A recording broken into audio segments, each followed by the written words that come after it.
Dia 67. Êxodo capítulo 19. No terceiro mês da saída dos israelitas da terra do Egito, no primeiro dia desse mês chegaram ao deserto de Sinai. Levantaram acampamento de Refidim e foram para o Sinai e acamparam diante do monte. Moisés subiu ao monte para falar com Deus. E o Senhor o chamou e disse: Anuncie o seguinte aos descendentes de Jacó, os filhos de Israel. Vocês viram que eu fiz aos egípcios e como trouxe vocês a mim, como se estivesse levando vocês sobre asas de águias. Agora, se derem atenção cuidadosamente ao que eu digo e cumprirem aos termos da minha aliança, vocês serão minha propriedade particular dentre todas as nações. Embora toda a terra seja minha, vocês serão para mim um reino de sacerdotes, uma nação santa. Diga essas palavras aos israelitas. Moisés convocou os líderes de Israel e transmitiu a eles tudo o que o Senhor havia dito. O povo respondeu a uma só voz: Vamos fazer tudo o que o Senhor ordenou. E Moisés levou ao Senhor a resposta do povo. O Senhor disse a Moisés: Falarei com você do meio de uma grossa nuvem. O povo ouvirá a minha voz e acreditará sempre em você. Então Moisés relatou ao Senhor que o povo tinha respondido. E o Senhor disse a Moisés: Tome providência para purificar os israelitas hoje e amanhã, que eles lavem a roupa e fiquem prontos no terceiro dia, porque no terceiro dia o Senhor descerá sobre o monte Sinai à vista de todo o povo. Marque com cuidado limites para o povo em volta do monte e digam ao povo: Tenham cuidado para não subirem no monte e não pisarem na linha dos limites demarcados. Aquele que tocar o monte será morto. Ninguém deverá tocar o monte com a mão. Será apedrejado ou morto a flechadas, seja homem, seja animal. Quando a corneta soar com um toque comprido, então o povo poderá subir no monte. Moisés desceu do monte e consagrou o povo, e todos lavaram suas roupas. Disse Moisés ao povo: Preparem-se para o terceiro dia e não tenham relação sexual com suas esposas. Quando amanheceu o terceiro dia, o povo estremeceu com o que viu e ouviu. Houve trovões e relâmpagos, uma grossa nuvem cobriu o monte e ouviu-se um forte soar de trombeta. Moisés levou o povo para fora do acampamento para encontrar-se com Deus ao pé do monte. Saía fumaça do monte Sinai, porque o Senhor tinha descido sobre ele no meio de labaredas de fogo. Subia fumaça como de uma fornalha, e todo o monte tremia violentamente. O som da trombeta aumentava cada vez mais. Moisés falava e Deus respondia por meio de trovões. O Senhor desceu do alto do monte Sinai e mandou Moisés subir até lá. Moisés subiu e o Senhor disse a Moisés: Desça e avise ao povo para não ultrapassar os limites para ver o Senhor. É preciso dar esse aviso para evitar que muitos morram. Mesmo os sacerdotes que estão acostumados a se apresentarem a mim devem consagrar-se, senão eu os destruirei. Então Moisés disse ao Senhor: O povo sabe que não pode subir no monte Sinai, porque o Senhor nos advertiu dizendo: Marque limites ao redor do monte e consagre o povo. O Senhor respondeu: Desça lá e diga aos sacerdotes e ao povo para não ultrapassarem os limites e subam ao Senhor, senão serão mortos. Depois suba aqui de novo e traga Arão com você. Então Moisés foi e disse tudo isso para o povo. Lucas capítulo 22. Nesse tempo estava se aproximando a Páscoa, festa judaica, durante a qual só se comia pão sem fermento. Os sacerdotes principais e os mestres da lei estavam planejando a morte de Jesus, tentando encontrar uma maneira de fazer isso sem provocar uma revolta, pois eles tinham medo do povo. Então Satanás entrou em Judas, chamado Iscariotes, um dos 12. E ele foi falar com os sacerdotes principais e com os oficiais da guarda do templo para discutir qual seria o melhor jeito de que eles entregar Jesus.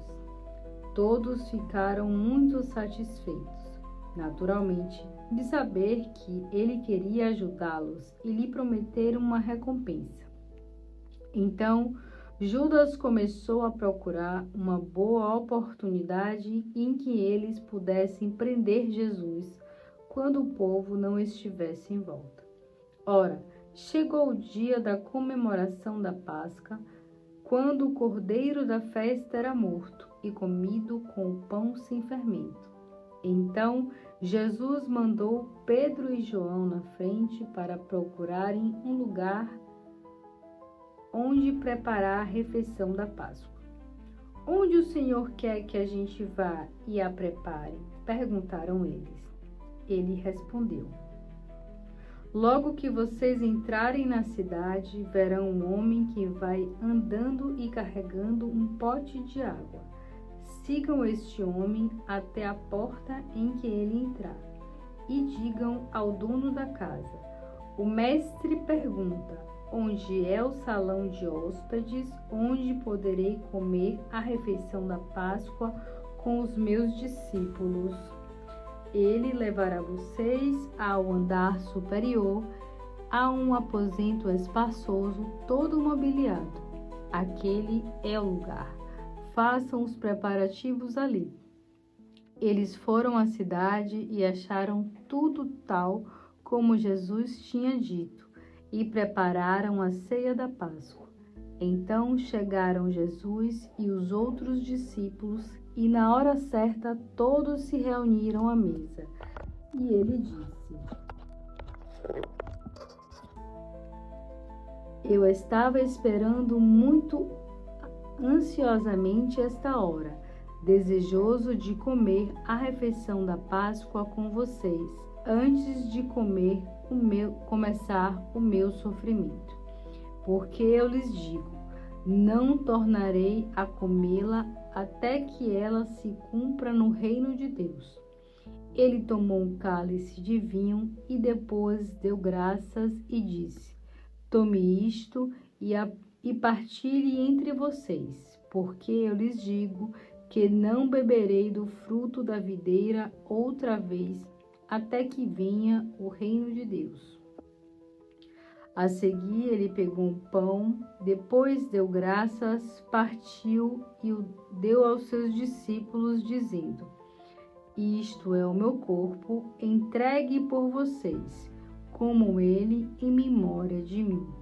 Depois da ceia, Jesus tomou o cálice de vinho, dizendo: este cálice é a nova aliança do meu sangue derramado em favor de vocês. Mas aqui nesta mesa, entre nós, está o homem que me trairá. O Filho do Homem vai morrer. Isso faz parte do plano de Deus. Porém, ai do homem que o trair. Os discípulos perguntavam então uns aos outros qual deles faria tal coisa. Depois começaram a discutir entre si quem deles era considerado o maior.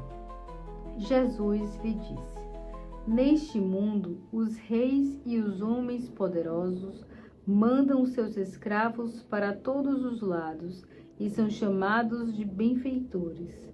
Mas entre vocês não deve ser assim. Ao contrário, o maior entre vocês deve ser como o menos importante, e o que manda deve ser como quem é mandado.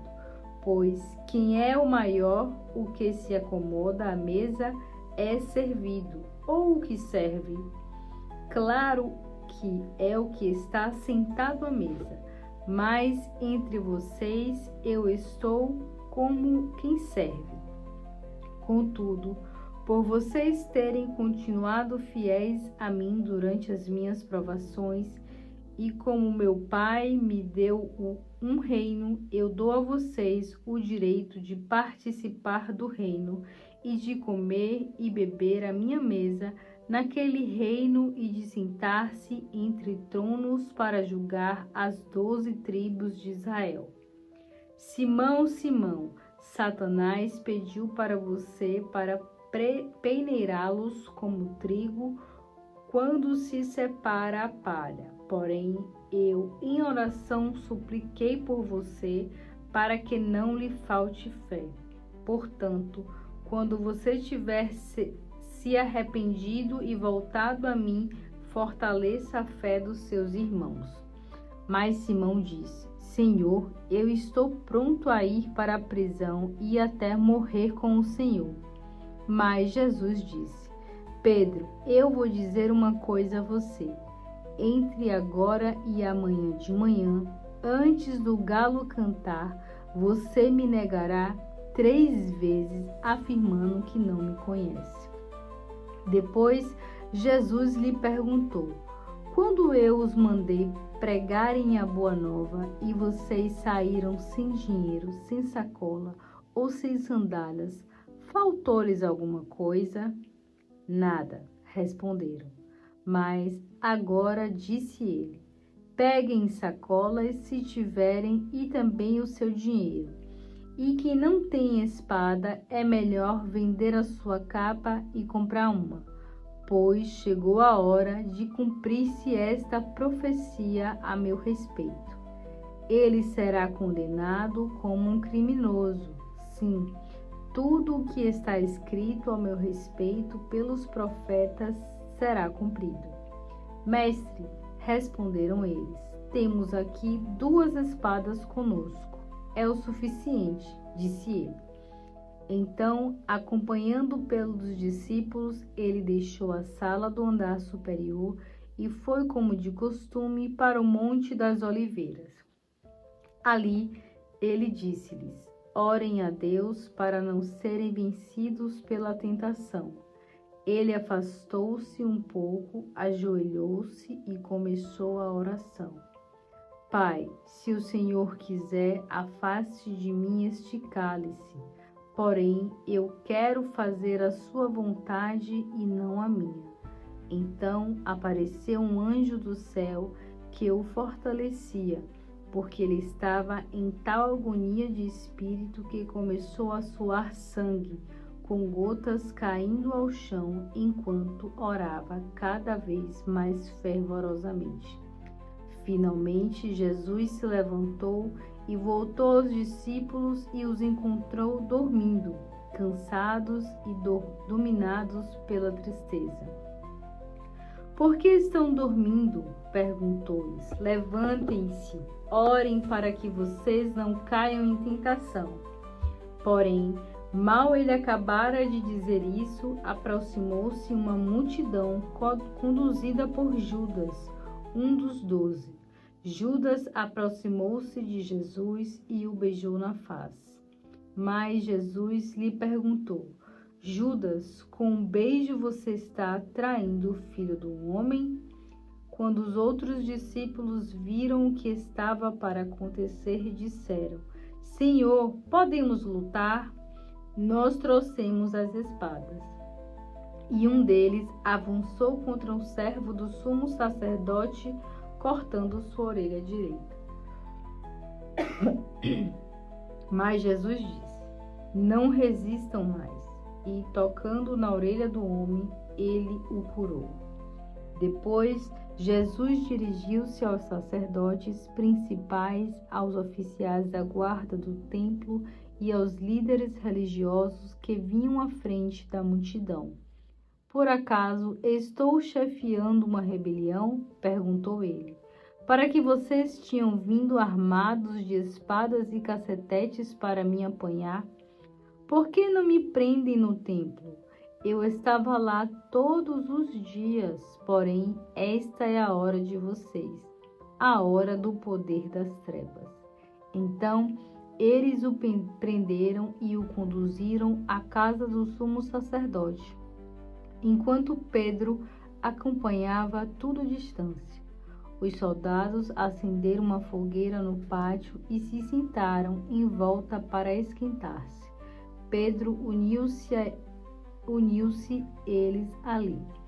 Uma criada viu Pedro à luz da fogueira e começou a olhar para ele.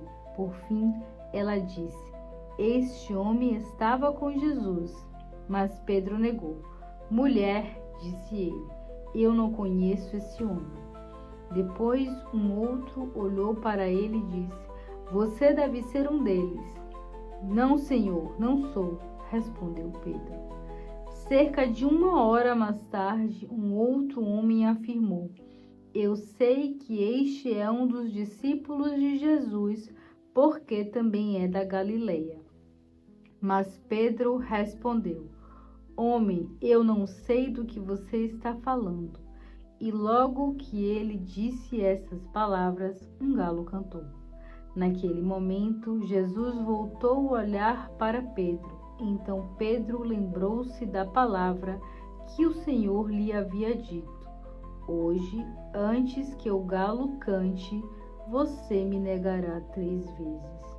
Então Pedro foi para fora do pátio, chorando amargamente. Nisso, os guardas responsáveis por Jesus começaram a zombar dele. Tampavam seus olhos, davam-lhe socos e perguntavam: Adivinhe, profeta, quem bateu em você? E diziam muitas outras coisas para insultá-lo. Cedinho na manhã seguinte, reuniu-se o sinédrio, inclusive os sacerdotes principais e todos os mestres da lei. Jesus foi conduzido à presença desse grupo. Se você é o Cristo, diga-nos, intimaram eles. Porém Jesus respondeu: Se eu lhes disser, vocês não acreditarão em mim, nem me deixarão explicar nada. Mas de agora em diante o Filho do Homem se assentará à direita do Deus Todo-Poderoso. Eles gritaram: Então você diz que é o Filho de Deus? E ele respondeu: São vocês que estão dizendo. Que necessidade temos de outra testemunha? Disseram eles, pois nós mesmos ouvimos dos próprios lábios de Jesus. Jó, capítulo 37. Diante disso, meu coração bate mais depressa, como se fosse pular para fora do peito. Ouço o trovão, escute a poderosa voz de Deus. O barulho do trovão se estende por todo o céu, e o relâmpago ilumina a terra de uma extremidade até a outra. Depois do relâmpago, ouve-se o trovão. Ele troveja com a sua voz majestosa, e logo em seguida outro relâmpago e novo trovão. Deus mostra o seu maravilhoso poder no trovão. Ele faz coisas maravilhosas que nunca poderemos compreender. Ele ordena a neve cair, caia sobre a terra, e a chuva, caiam fortes pancadas de chuva. Quando isso acontece, os homens precisam parar de trabalhar. É uma oportunidade que Deus dá aos homens e reconhece a sua obra. Os animais procuram as cavernas e tocas para se esconderem. Ele faz os ventos quentes soprarem do sul e traz do norte os ventos frios. Deus sopra a geada e a geada cai, e os rios e lagos ficam congelados. Ele carrega as nuvens de vapor d'água e elas lançam os relâmpagos. Segundo o seu plano, Deus espalha as nuvens pelo céu para fazerem o que Ele quer por toda a terra. Ele usa as tempestades como castigo quando é preciso, ou então para mostrar o seu amor regando a terra. Ouça com atenção esses fatos, Jó. Pense bem e procure entender as maravilhas de Deus. Por acaso você pode compreender como Deus controla as nuvens e como Ele faz brilhar os relâmpagos? Você pode entender como Deus mantém as nuvens suspensas para citar uma das maravilhas que Ele faz em sua perfeita sabedoria? Você é capaz de entender por que a sua roupa fica quente quando sopra o vento sul e como a terra fica amortecida? Por acaso você ajudou Deus a estender os céus brilhantes como espelhos de bronze? Se você se considera tão sábio, mostre-nos como podemos nos comunicar com Deus. Estamos cercados pelas trevas e não podemos falar com Ele. Você disse que gostaria de falar com Deus pessoalmente. Eu não me atreveria a fazer isso. Qual é o homem que deseja ser destruído vivo? Se nós não podemos olhar diretamente para o sol quando brilha num dia bem claro, muito menos podemos ver Deus em sua glória maravilhosa, mais brilhante que o ouro puro. Não podemos compreender o Todo-Poderoso. Ele é muito poderoso, mas nem por isso deixa de ser justo e tratar os homens com justiça e não oprime ninguém. Não é sem motivo que os homens obedecem e respeitam a Ele. Além disso, nem o mais sábio dos homens pode impressionar a Deus.